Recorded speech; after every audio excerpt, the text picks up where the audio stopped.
बोलने की कला एक ऊर्जा है जिसमें आप अपने विचार, अपने शब्द और कई बार अपने एक्शंस भी एक्सप्रेशन के जरिए जाहिर करते हैं। लोग कहते हैं कि दिग्गज ताकत के साथ दिग्गज जिम्मेदारी भी आती है। अगर आपकी अपने जिंदगी को लेकर ऊंचे सपने हैं तो आपको उसकी जिम्मेदारी भी लेनी होगी, और वो जिम्मेदारी खुद की और अपने शब्दों की है। शायद आप इस सच से वाकिफ नहीं होंगे, पर आपके जुबान से निकले शब्दों का आपकी जिंदगी पर बहुत गहरा असर होता है, क्योंकि कहा जाता है कि इंसान एक दुकान है और जुबान उसका ताला। ताला खुलता है तो पता चलता है कि दुकान में कैसा माल भरा हुआ है। आज की ये बौद्ध कहानी इसी बारे में है। पर इससे पहले कि आप इस कहानी में खो जाएं, आपसे गुजारिश है कि इस चैनल को सब्सक्राइब और वीडियो को लाइक, शेयर और कमेंट जरूर करें। दोस्तों, इस दुनिया में हर कोई अपने जीवन में कुछ दिग्गज हासिल करना चाहता है। सफलता, सम्मान और दूसरों के दिलों में जगह बनाना चाहता है। लेकिन क्या आपने कभी सोचा है कि वह कौन सा साधन है जो हमें इस मुकाम तक पहुंचा सकता है? वह कोई और नहीं बल्कि हमारे शब्द हैं। जी हां, हमारे शब्दों में इतनी ताकत है कि वे किसी की दुनिया बदल सकते हैं। हमारे शब्द तीर की तरह होते हैं। एक बार जुबान से निकल गए तो वे गहरे प्रभाव छोड़ते हैं। इनसे हम किसी को खुश कर सकते हैं, किसी का मन बदल सकते हैं, या फिर किसी को निराश भी कर सकते हैं। इसलिए सबसे पहले हमें यह समझना होगा कि शब्द केवल संवाद का माध्यम नहीं है, बल्कि वे एक ऐसा अस्त्र है जो सही तरीके से इस्तेमाल किया जाए तो हमें कामयाबी की ऊंचाइयों तक पहुंचा सकता है। दोस्तों, इस दुनिया में सबसे ताकतवर हथियार कोई तलवार या बंदूक नहीं है, बल्कि हमारे अपने शब्द हैं। शब्दों में वह शक्ति है जो इस दुनिया को हिला सकता है, लोगों के दिलों को जीत सकता है और जिंदगी को पूरी तरह बदल सकता है। आपने देखा होगा कि कई बार एक इंसान जिसकी शक्ल सूरत उतनी आकर्षक नहीं होती, फिर भी वह लोगों का दिल जीत लेता है। वह इज्जत, शोहरत और दौलत हासिल करता है क्योंकि वह जानता है कि कैसे सही तरीके से शब्दों का इस्तेमाल करना है। सोचिए, क्या आपने कभी ऐसे इंसान को देखा है जो दिखने में साधारण है लेकिन लोग उसके दीवाने हैं?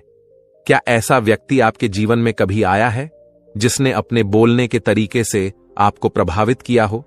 ऐसे लोग जीवन में नाम, शोहरत, इज्जत और दौलत कमाते हैं सिर्फ अपनी बातों से। कई लोग पढ़ाई लिखाई में तो कमजोर होते हैं, लेकिन अपनी बातों से ही कामयाबी की सीढ़ियां चढ़ते चले जाते हैं। ऐसा इसलिए क्योंकि वे जानते हैं कि सही समय पर सही तरीके से सही शब्दों का इस्तेमाल कैसे करना है। याद रखिए, बोलने की कला सीखने के लिए आपको किसी विशेष शिक्षा की जरूरत नहीं है। बस आपको अपने अंदर के आत्मविश्वास को जगाना है, अपनी भावनाओं को शब्दों के माध्यम से सही तरीके से व्यक्त करना है। जब आप इस कला में माहिर हो जाते हैं तो फिर कोई भी मंजिल आपके लिए दूर नहीं रह जाती। शब्दों का जादू इतना शक्तिशाली होता है कि वह रोते हुए को हंसा सकता है और हंसते हुए को रुला सकता है। यह वही जादू है जिससे नेता पूरे देश पर राज और दुनिया पर राज करते हैं, कलाकार पूरी दुनिया का दिल जीतते हैं और व्यापारी अपने व्यापार को शिखर पर ले जाते हैं। यह वही जादू है जो हमें हमारे जीवन के हर क्षेत्र में कामयाब बना सकता है। तो चलिए जानते हैं इस कहानी के माध्यम से कि हम बातों से दुनिया कैसे जीत सकते हैं, कैसे हम किसी से अपना काम करवा सकते हैं, कैसे हम किसी को अपना दीवाना बना सकते हैं। एक समय की बात है, हिमालय की घाटी में एक बहुत ही महान बौद्ध भिक्षु रहते थे। उनकी ख्याति दूर दूर तक फैली हुई थी। एक दिन एक व्यक्ति उनके पास आया और वह व्यक्ति उस बौद्ध भिक्षु से कहता है कि हे गुरुवर, सब यही कहते हैं कि चालाकी से बात करो, चालाक बनो, अन्यथा तुम हमेशा पीछे रह जाओगे। हे गुरुवर, आप ही बताएं कि चालाक कैसे बना जाता है। क्या आप हमें चालाक बनने के बारे में कुछ बता सकते हैं? बौद्ध भिक्षु ने उस व्यक्ति की सारी बातें बहुत ही ध्यान से सुनी और उसके बाद मुस्कुराते हुए वह उस व्यक्ति से कहते हैं कि तुम मेरी बात बहुत ध्यान से सुनना। जो मैं तुम्हें बताने वाला हूं वह बहुत ही महत्वपूर्ण है। इस दुनिया में यदि कोई सबसे ताकतवर हथियार है तो वह है हमारे शब्द, फिर चाहे वह शब्द लिखे गए हों या फिर बोले गए हों। यह शब्द एक ऐसा हथियार है जिसका यदि सही समय पर, सही व्यक्ति पर और सही तरीके से इस्तेमाल किया जाए तो आप अपनी पूरी जिंदगी बदल सकते हैं। और इतना ही नहीं, यदि हम चाहे तो अपने शब्दों को फूलों की तरह भी इस्तेमाल कर सकते हैं, और यदि हम चाहे तो अपने शब्दों को तीरों की तरह भी इस्तेमाल कर सकते हैं। हमारे कहे गए शब्द गहरे से गहरे घाव भी भर सकते हैं, और कभी कभी हमारे यही शब्द गहरे से गहरे घाव भी दे जाते हैं। हमारे शब्द में इतनी ताकत होती है कि यदि आप चाहे तो अपने कहे गए शब्दों से किसी की जिंदगी बना सकते हैं, और चाहे तो आप अपने इन्हीं शब्दों से किसी की जिंदगी बर्बाद भी कर सकते हैं।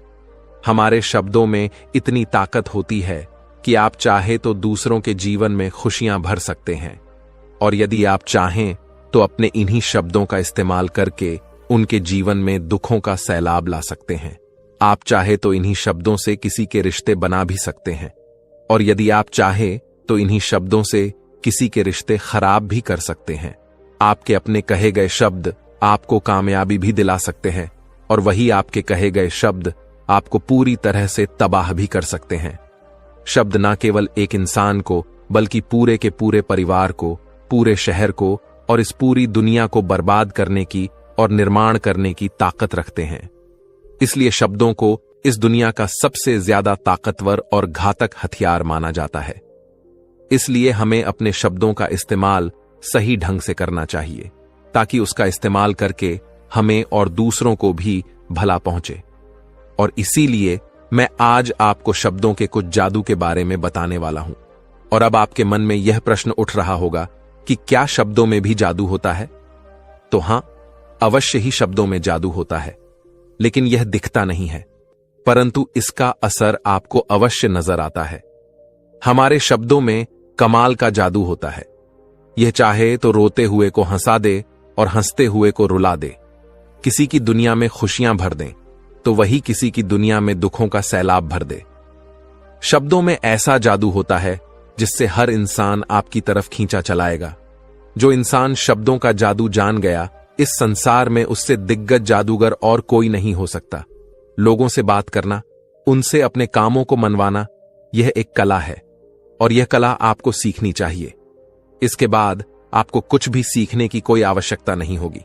बस आपको बोलने की कला आनी चाहिए। उसके बाद हर कामयाबी आपकी होगी। आप जिस इंसान को भी चाहेंगे वह आपकी तरफ आकर्षित होने लगेगा। और यह बोलने की कला सीखने के लिए आपको कोई धन खर्च करने की भी आवश्यकता नहीं है। आपने देखा होगा कि कई लोग बहुत ज्यादा पढ़ाई तो करते हैं, लेकिन उनके पास बोलने की कला नहीं होती, जिस वजह से वह अपने जीवन में कभी सफल नहीं हो पाते। लेकिन आपने वहीं पर कुछ ऐसे भी लोगों को देखा होगा जो पढ़ाई लिखाई में तो बहुत कमजोर रहते हैं, लेकिन बोलने की कला में वह माहिर होते हैं। और ऐसे लोग अपने जीवन में लगातार सफलता की सीढ़ी चढ़ते चले जाते हैं। उन्हें रोकने वाला भी कोई नहीं होता। बोलने की कला सीखना इतना मुश्किल भी नहीं है। बस जरूरत है हमें कुछ आदतों को बदलने की, और साथ ही अपने नजरिए में कुछ परिवर्तन लाने की। आप अपने शब्दों की ताकत को कम मत समझना। आपने देखा होगा केवल एक नेता पूरे देश में कैसे राज करता है, और वह भी केवल अपने बोलने की कला से। हमारे शब्दों में इतनी ताकत होती है कि वह अंदर से मरे हुए इंसान में भी जान भर सकती है, उसे एक नई जिंदगी दे सकती है। इसीलिए आज हम यही जानने वाले हैं कि अपने शब्दों का इस्तेमाल हम कैसे कर सकते हैं। अपने शब्दों से हम जिंदगी में कामयाबी कैसे हासिल कर सकते हैं, और सभी लोगों को अपने शब्दों से हम अपनी ओर कैसे आकर्षित कर सकते हैं। लेकिन आपको उससे पहले यह 3 महत्वपूर्ण बातों का ध्यान रखना होगा। जब भी आप शब्दों के तीर चलाने के बारे में सोचें, तो सबसे पहले आपको यह सोचना जरूरी है कि यह तीर मैं किस पर दाग रहा हूं, और यह तीर मैं क्यों दाग रहा हूं, और इस तीर का परिणाम क्या होगा। आप तो जानते हैं कि ऊपर वाले ने हमें 2 कान और एक मुंह दिया है, ताकि हम सुने ज्यादा और बोले कम। और जो लोग कम बोलते हैं, उनकी सोचने और समझने की क्षमता भी अधिक बोलने वालों से कहीं ज्यादा होती है। वह किसी भी काम में अपना 100% देने में पूरी तरह से समर्थ होते हैं।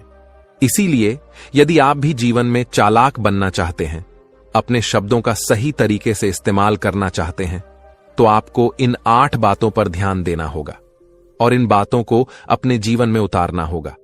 हां, एक बात अवश्य ध्यान रखिए कि चालाकी से बात करने का अर्थ यह भी नहीं होता कि आप स्वार्थी बन जाएं। और किसी का गलत फायदा उठाएं। हमें चालाकी से बात करना इसलिए सीखना चाहिए ताकि हम इससे अपना और दूसरों का फायदा कर सके, न कि हमें किसी का गलत फायदा उठाना चाहिए और ना ही हमें किसी को फंसाना चाहिए। बल्कि हम जितना भी लोगों से अच्छी तरीके से बात करेंगे उतना ही लोग हमें पसंद करेंगे, हमारी इज्जत करेंगे और हमारी बातों को भी वह बहुत ही ध्यान से सुनेंगे। वह हमारी कद्र करेंगे और लोगों की नजरों में इस समाज में हमारा मान सम्मान और गौरव बढ़ेगा। इसलिए यदि आप इस समाज में रहना चाहते हैं तो इस समाज के अनुसार आपको सोच समझकर चालाकी से बात करना सीखना होगा। आगे वह बौद्ध भिक्षु उस व्यक्ति को पहली बात बताते हुए कहते हैं कि अपनी बातों को कम से कम शब्दों में व्यक्त करना सीखो, क्योंकि बुद्धिमानी का मतलब होता है कि चीजों को आसान बनाया जाए।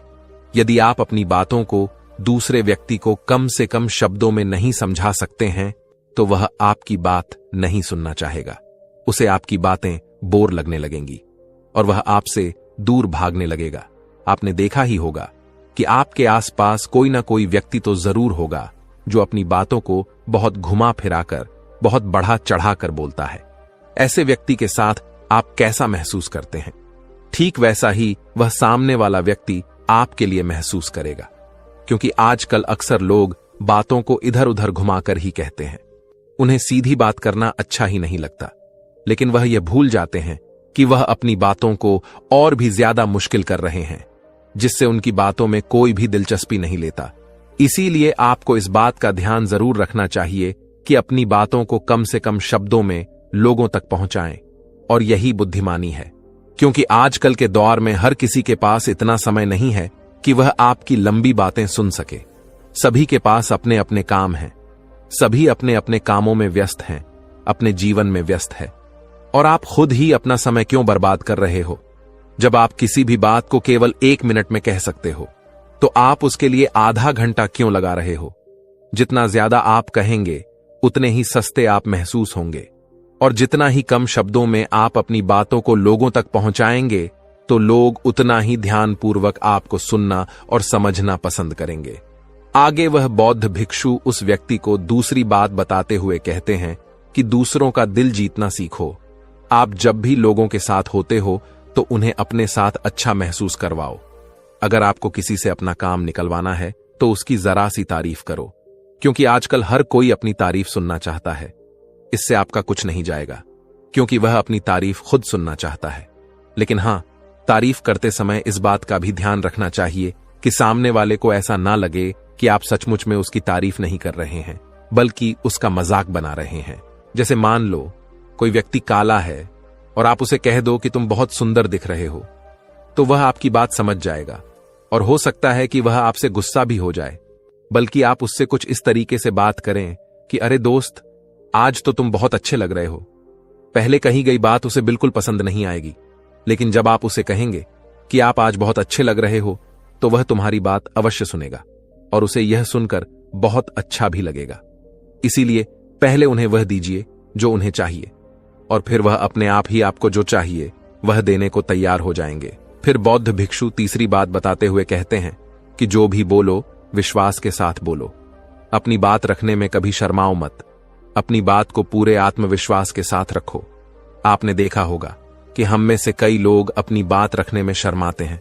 फिर भले ही वह उस विषय के बारे में अधिक जानकारी रखता हो, लेकिन वह लोगों से उस विषय के बारे में बात करने में शर्माता है, जिस वजह से लोग उसकी बातों पर विश्वास नहीं करते। उन्हें लगता है कि इसे इसके बारे में बिल्कुल नहीं पता, और वह लोग आपकी बातों में दिलचस्पी नहीं दिखाते, और वह लोग आपको आपकी बातों को झूठ भी समझने लगते हैं। इसलिए आप किससे क्या कह रहे हैं और क्यों कह रहे हैं, यह बात समझना भी बहुत जरूरी है। और यदि आप किसी के बारे में जानते हैं और पूरे आत्मविश्वास के साथ उस बात को रखते हैं, तो सामने वाले व्यक्ति पर आपकी बातों का प्रभाव जरूर होगा, क्योंकि आत्मविश्वास में ही वह शक्ति है जिससे लोग आपकी बातों पर विश्वास करते हैं, आपकी बातों से ही प्रभावित होते हैं। किंतु यदि आप अपनी बात रखने में शर्माते हैं तो आप कभी भी अपना प्रभाव दूसरे व्यक्ति पर नहीं बना सकते। इसीलिए जब भी आप किसी से बात करें तो अपनी बातों को आत्मविश्वास के साथ रखें। आगे वह बौद्ध भिक्षु व्यक्ति को चौथी बात बताते हुए कहते हैं कि अपने शब्दों और अपने वाक्यों में भावनाओं को ढालने की कोशिश करें, क्योंकि जब तक आपके शब्दों में, आपके वाक्यों में भावनाएं नहीं होंगी तो वह लोगों के दिल तक कैसे पहुंच पाएंगी। और जब आपके शब्दों में, आपके वाक्यों में भावनाएं होती हैं तो वह आसानी से लोगों के दिल तक पहुंच जाती है। इसीलिए आपको अपनी आवाज को उसी माहौल के हिसाब से रखनी चाहिए। यदि आपको लगता है कि किसी वाक्य पर, किसी ऐसी स्थिति पर आपको दुखी होना चाहिए, तो आपकी आवाज में वह नमी होनी चाहिए। और यदि आपको लगता है कि सामने वाला व्यक्ति खुश है और वह खुशी खुशी आपकी बात सुन सकता है, तो आप उससे खुशी खुशी भी बात कर सकते हैं।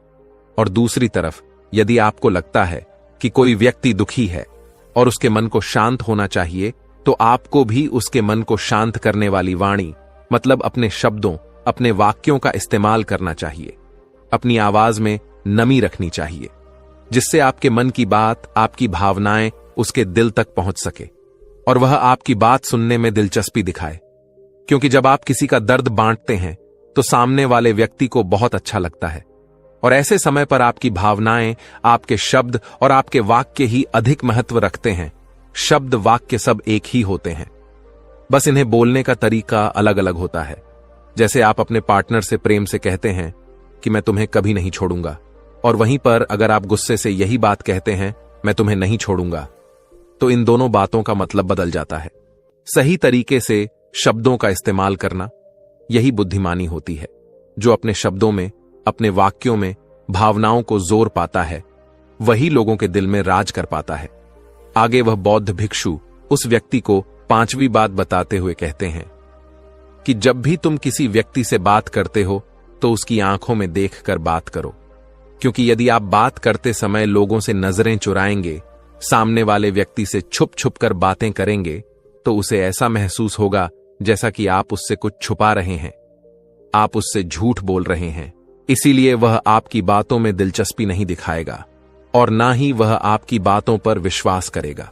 और वहीं पर दूसरी तरफ, यदि आप पूरे आत्मविश्वास के साथ किसी दूसरे व्यक्ति की आंखों में देखकर उससे झूठ भी कह देंगे, तो भी वह आपकी बातों पर विश्वास कर लेगा और वह आपकी बातों में दिलचस्पी भी दिखाएगा। इसीलिए बात करो राजा की तरह।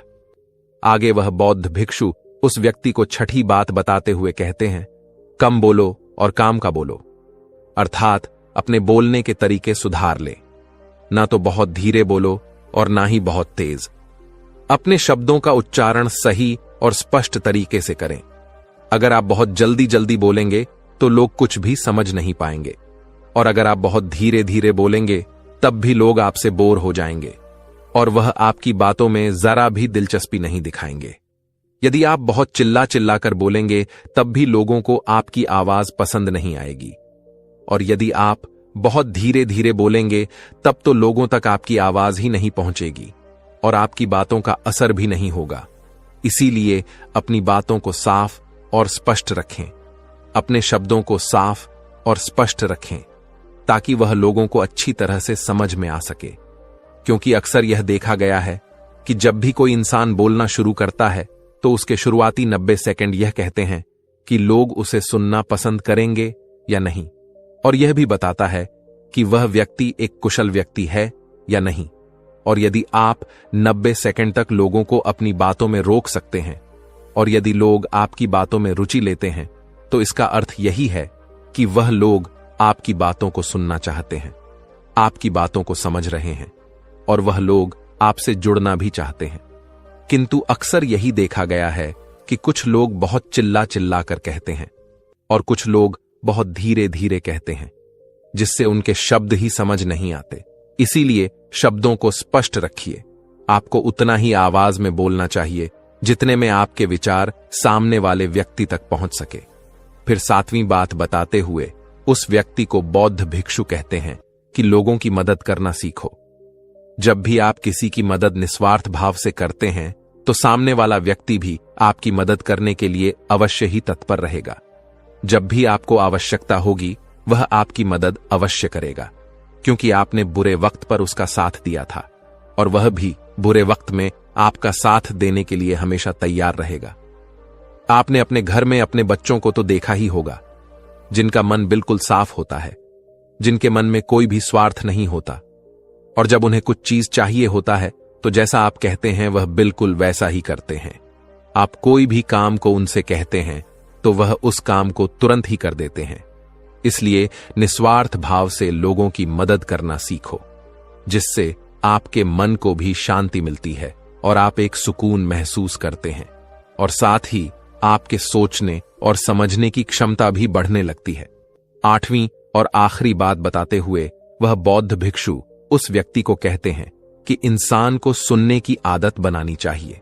आपने यह तो देखा होगा कि जब भी आप कोई बात कर रहे होंगे तो इस बीच में आपके सामने वाला व्यक्ति आपकी बात काटकर आपसे कुछ और ही कहने लगता होगा।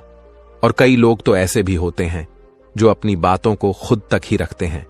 वह अपनी बातों को ही बढ़ा चढ़ा कर कहते रहते हैं। वह तो दूसरों की सुनना भी नहीं चाहते, लेकिन वह यह भूल जाते हैं कि एक सफल व्यक्ति अधिक से अधिक सुनता है, सोचता है, समझता है और उसके बाद ही वह जवाब देता है, क्योंकि इज्जत उसे ही ज्यादा मिलती है जो पूरी तरह से सुनने के बाद कुछ कहता है। इतना कहकर वह बौद्ध भिक्षु शांत हो गए और वह व्यक्ति उस बौद्ध भिक्षु को धन्यवाद करके वहां से चला गया। तो दोस्तों, उम्मीद है कि आपको इस कहानी से एक अच्छी सीख मिली होगी। ये कहानी आपको कैसी लगी हमें कमेंट बॉक्स में कमेंट करके जरूर बताएं। नमो बुद्धाय। चलिए दूसरी कहानी की शुरुआत करते हैं। बहुत समय पहले की बात है। बुलंद शहर में निमाई नाम का युवक रहा करता था। वह बहुत ही शर्मीला था। वह इतना शर्मीला था कि जब भी उसके सामने कोई नया व्यक्ति आ जाता तो वह उससे बात तक नहीं कर पाता था।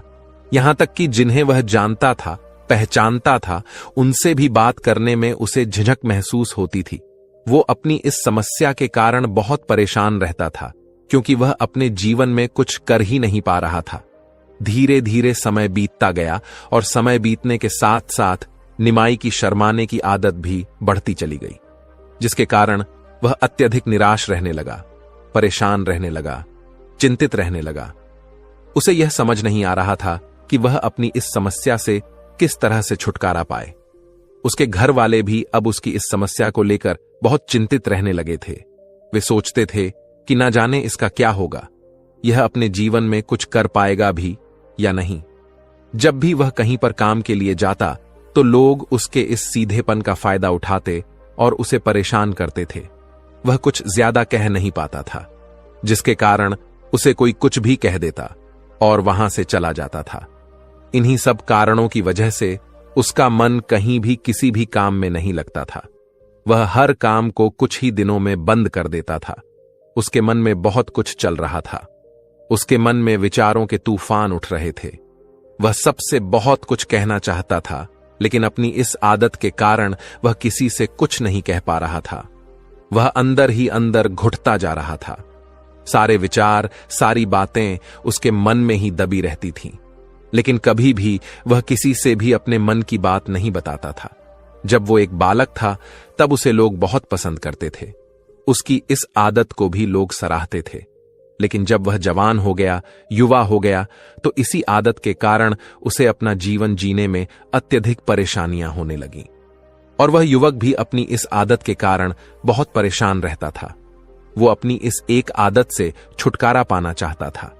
वह चाहता था कि वह लोगों से अपने मन की बात खुलकर कह पाए। जो कुछ वो करना चाहता है, जो कुछ वो कहना चाहता है, वह सबसे वह खुलकर कह सके, कर सके। लेकिन जब भी कोई दूसरा उसके सामने आता तो उसकी जुबान मानो खुलती ही नहीं थी। यहां तक कि वह अपने माता पिता के सामने भी ठीक से बात नहीं कर पाता था। केवल उसके कुछ मित्र थे जिनसे वह अपने मन की बात कर पाता था। जब भी वह किसी बात का जवाब देता तो लोग उसका मजाक बनाते थे और कहते थे कि आज तो तेरे मुंह में भी जबान आ गई है। यह समस्या दिन ब दिन बढ़ती चली जा रही थी और इस समस्या के कारण अब उसके पिता भी अत्यधिक चिंतित रहने लगे थे। वह चाहते थे कि उनका बेटा भी दूसरों के सामने अपने मन की बात रख सके। लेकिन एक दिन जब अपने उस बेटे को दूसरों के सामने शर्मिंदा होता हुआ देख रहे थे, तभी उन्हें बहुत क्रोध आया और वह अपने बेटे को खरी खोटी सुनाने लगे। उन्होंने उस पर इतना गुस्सा किया कि वह युवा अत्यधिक क्रोधित हो गया और वहां से बिना कुछ कहे चला गया। शाम हो चुकी थी और अब तक उनका बेटा घर नहीं लौटा था। माता और पिता दोनों बहुत ही चिंतित थे। वे अपने बेटे को वापस घर पर देखना चाहते थे, लेकिन वो युवा तो भागते भागते एक पर्वत की चोटी पर जा पहुंचा था। वह वहां से नीचे की ओर झांक रहा था और ईश्वर से कह रहा था, हे भगवान, आपने मुझे ऐसा क्यों बनाया? लोग मेरा मजाक बनाते हैं। जब मैं इस दुनिया में अपने मन की बात रख ही नहीं सकता, मैं किसी से कुछ कह ही नहीं सकता, तो फिर मैं इस जीवन को जीकर क्या करूंगा? जब भी मैं किसी से कुछ कहने की कोशिश करता हूं तो लोग मेरा मजाक बनाते हैं। यहां तक कि वह मुझसे कुछ भी कहकर चले जाते हैं और मैं उनका जवाब नहीं दे पाता। ऐसा जीवन जीकर मुझे क्या मिलेगा? इसीलिए मैं तेरे पास आ रहा हूं। इतना कहकर जैसे ही वह युवक कूदने की तैयारी कर रहा था कि तभी पीछे से आवाज सुनाई दी, बेटा, जान देना तो बहुत आसान है, लेकिन इस जान को तुम वापस नहीं पा सकोगे। जैसे ही यह आवाज उसके कानों में गई, वह पीछे घूमकर देखने लगा। वहां एक बौद्ध भिक्षु थे। उन्हें देखकर वह घबरा सा गया और अपने कदम पीछे खींच ली और चुपचाप वहां पर ठहर गया। अपनी आदत के कारण वह उनसे कुछ कह नहीं पा रहा था। तभी वो बौद्ध भिक्षु उस युवक से कहते हैं, बेटा, क्या बात है? आखिर तुम यहां पर क्या कर रहे हो और तुम अपने इस जीवन को क्यों समाप्त करना चाहते हो? यह अनमोल जीवन बहुत कम लोगों को नसीब होता है और तुम्हें यह जीवन व्यर्थ लगता है। इस पर वह युवक कहता है, नहीं नहीं, कुछ नहीं, मैं तो बस यहां पर यूं ही देख रहा था। तभी बौद्ध भिक्षु उस युवक से कहते हैं, बेटा, मैं जानता हूं कि तुम यहां पर क्या करने आए थे। तुम मुझसे कुछ नहीं छुपा सकते, लेकिन मैं चाहता हूं कि तुम अपनी समस्या मुझे खुद बताओ, तभी मैं उसका समाधान तुम्हें बता पाऊंगा। यदि तुम चाहते हो कि कोई तुम्हारी मदद करे, तो उसके लिए पहले तुम्हें ही अपने कदम आगे बढ़ाने होंगे। यदि तुम चाहते हो कि मैं तुम्हारी समस्या का समाधान करूं, तो तुम्हें मुझे अपनी समस्या बतानी होगी, वरना मैं कुछ नहीं कर सकूंगा। उन बौद्ध भिक्षु की यह बात सुनकर वह युवक कहता है, नहीं नहीं, मैं ठीक हूं, मैं सच कह रहा हूं। उस युवक की यह बात सुनकर बौद्ध भिक्षु उस युवक से कहते हैं, ठीक है बेटा, यदि तुम नहीं चाहते कि मैं तुम्हारी मदद करूं, तो कोई बात नहीं, मैं तुम्हारी बात पर विश्वास कर लेता हूं। लेकिन तुम्हें भी मेरी एक बात पर विश्वास करना चाहिए कि मैं तुम्हारी मदद के लिए ही यहां पर आया हूं। तुम चाहो तो तुम अपनी समस्या मुझे बता सकते हो और मैं तुम्हारी इस समस्या का समाधान भी अवश्य करूंगा। इसका जवाब देते हुए युवक उन बौद्ध भिक्षु से कहता है, नहीं नहीं, मैं ठीक हूं, आप जाइए। इस पर वह बौद्ध भिक्षु उस युवक से कहते हैं, ठीक है बेटा, यदि तुम चाहते हो कि मैं यहां से चला जाऊं, तो मैं यहां से चला जाता हूं। लेकिन मेरी एक बात याद रखना, मेरे जाने के बाद मैं तुम्हारी कोई मदद नहीं कर पाऊंगा और हो सकता है कि तुम्हारी मदद के लिए कोई और आगे भी ना आए। इतना कहकर बौद्ध भिक्षु पीछे की ओर घूमे और अपने मार्ग में आगे बढ़ने लगे। वह युवक वहीं पर था और यह सब देख रहा था। जैसे ही वह कुछ दूर पहुंचे, तभी उस युवक ने जोर से आवाज लगाई, गुरुदेव, मेरी समस्या बहुत दिग्गज है, क्या आप उसका समाधान कर सकेंगे? क्या आप मुझे उसका समाधान दे सकेंगे? यह सुनकर बौद्ध भिक्षु वहीं पर ठहर गए और उस युवक की बात का जवाब देते हुए कहा, बेटा, इस दुनिया में कोई भी ऐसी समस्या नहीं है जिसका कोई समाधान ना हो। यदि तुम मुझे अपनी समस्या बताओगे तो मैं उसका समाधान अवश्य करूंगा। तभी वह युवक उन बौद्ध भिक्षु से अपनी समस्या बताते हुए कहता है, गुरुवर, मेरी एक बहुत दिग्गज समस्या है कि मैं शर्मीला हूं, जिसके कारण मैं किसी से कोई वार्तालाप नहीं कर पाता। यहां तक कि मैं अपने मन की बात भी किसी को नहीं बता पाता। जब भी मैं किसी से बात करने की कोशिश करता हूं, तो लोग मेरा मजाक बनाते हैं। जब भी मुझे कोई खरी खोटी सुनाता है, उलटी सीधी बातें करता है, तो मैं उनका जवाब नहीं दे पाता। मैं लोगों की तरह चालाक बनना चाहता हूं, लोगों की तरह बातों का जवाब देना चाहता हूं, अपने मन की बात करना चाहता हूं। मैं इस दुनिया के साथ कदम से कदम मिलाकर आगे बढ़ना चाहता हूं। क्या इसका कोई समाधान है? उन बौद्ध भिक्षु ने उस युवक की सारी बातें ध्यानपूर्वक सुनी और फिर जवाब देते हुए कहते हैं, बेटा, जरूरत से ज्यादा शर्मीला होने का अर्थ यह है कि तुम्हारे अंदर कोई भय है जिसे तुम पहचान नहीं पा रहे हो और इसके कारण तुम उसका समाधान करने में भी असमर्थ हो। शर्म करना अलग बात है और घबराना अलग। जब हमारे भीतर भय होता है तब हम कहीं भी किसी से भी कोई भी बात नहीं कर सकते। हमें चारों तरफ केवल भय ही नजर आता है और हम हर जगह से घबराते ही रहते हैं, लेकिन इसे शर्माना नहीं कहते। शर्म तो बस एक हद तक तुम्हें चुप रख सकता है। फिर वह बौद्ध भिक्षु उस युवक से कहते हैं, बेटा, तुम सबसे अधिक किससे शर्माते हो? युवक इसका जवाब देते हुए कहता है, गुरुवर, मुझे अपने पिता से बात करने में बहुत शर्मा आती है। मैं उनके सामने कुछ बोल ही नहीं पाता। तभी वह बौद्ध भिक्षु उस युवक से कहते हैं, अच्छा, तो यह बताओ कि जब तुम अपने पिता से बात कर रहे होते हो या फिर बात करने का प्रयास करते हो तो तुम्हारे मन में कैसे ख्याल आते हैं? युवक इसका जवाब देते हुए कहता है, गुरुवर, जब भी मैं अपने पिता से बात करने का प्रयास करता हूं तो मुझे ऐसा लगता है कि मानो मेरे पिता अभी मुझ पर गुस्सा करेंगे, मुझसे नाराज हो जाएंगे और कहीं ना कहीं मुझे यह भी लगता है कि मैं कुछ गलत बात ही करूंगा। यहां तक कि मेरे मन में ऐसे भी ख्याल आते हैं कि शायद मेरे पिता मुझसे प्यार ही नहीं करते। परंतु गुरुवर, आप कहते हैं कि शर्म अलग है और भय अलग बात है, तो क्या कोई ऐसा उपाय है जिससे मुझे भय ही ना हो? क्या कोई ऐसा रास्ता है जिससे मेरे अंदर का यह भय पूरी तरह से समाप्त हो जाए? कृपा करके मुझे इस समस्या का समाधान बताइए। मुझे अपने इस भय से बाहर निकलना है, लोगों की तरह अपने इस जीवन को खुलकर जीना है। उस युवक की यह सारी बातें सुनकर बौद्ध भिक्षु उस युवक से कहते हैं, जाओ और अपने पिता से कहो कि मुझे कुछ काम करना है और उसके लिए मुझे आपसे कुछ धन चाहिए। यदि तुम उनसे धन मांगने में कामयाब हो गए तो मैं तुम्हें तुम्हारी समस्या का समाधान अवश्य बताऊंगा। वह युवक काफी घबरा गया। उसने उन गुरुवर से कहा, हे गुरुवर, मुझे यह कार्य ना दीजिए। मैं उनसे कुछ नहीं कह पाता। उनके सामने तो मेरी बोलती तक बंद हो जाती है। मैं उनसे धन भला कैसे मांगूंगा? यह बात सुनकर बौद्ध भिक्षु उस युवक से कहते हैं, तब तो तुम्हारी समस्या का कोई भी समाधान नहीं है और ना ही तुम कभी भी अपने जीवन को खुलकर जी पाओगे। यह बात सुनकर युवक उन भिक्षु से कहता है, गुरुवर, ऐसा ना कहे। कृपा करके मुझे कोई और कार्य बताइए, कोई ऐसा कार्य जिससे मेरे अंदर का भय पूरी तरह से समाप्त हो जाए। इसका जवाब देते हुए वह बौद्ध भिक्षु उस युवक से कहते हैं, बेटा, यदि तुम्हें अपने अंदर के भय को समाप्त करना है तो पहले तुम्हें मेरा यह कार्य करना होगा जो मैंने तुम्हें कहा है। वह युवक घबराकर काफी देर सोच विचार करने के बाद पुनः गुरुवर से कहता है, ठीक है, यदि आप चाहते हैं कि मैं इस कार्य को करूं तो मैं इसे करने का पूरा प्रयास करूंगा। इतना कहकर वह युवक अपने घर लौट जाता है।